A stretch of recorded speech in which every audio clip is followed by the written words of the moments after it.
HaKadosh Boker Tov.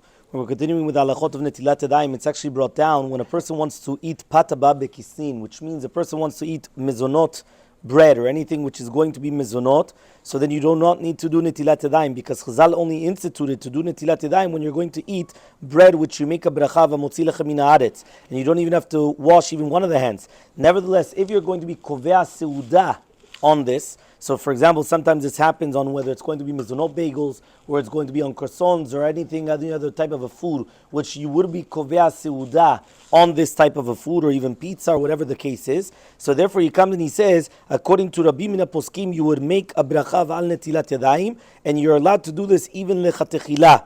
However, though, if you want to get out of the safek completely, it's better to eat first bread, right? Pat gamur kabetza, and you make a motzi lechem min haaretz, and then you're going to eat the pataba bekisnim. But technically speaking, even lechatechila, you could eat from this croissants or these bagels or anything that it is that is going to be mezonot, that you're going to be kovea seudah, that you would make a motzi, you would be able to do netilat yadayim with a beracha.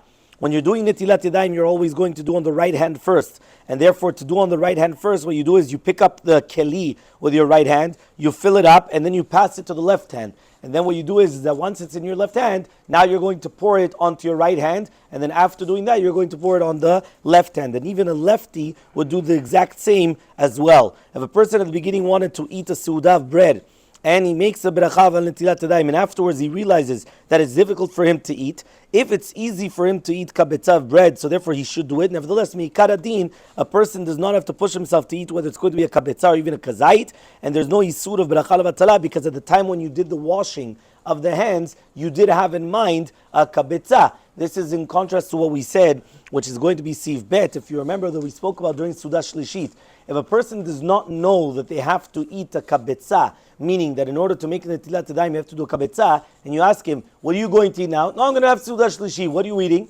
I'm going to eat bread. How much? I don't know, whatever you need.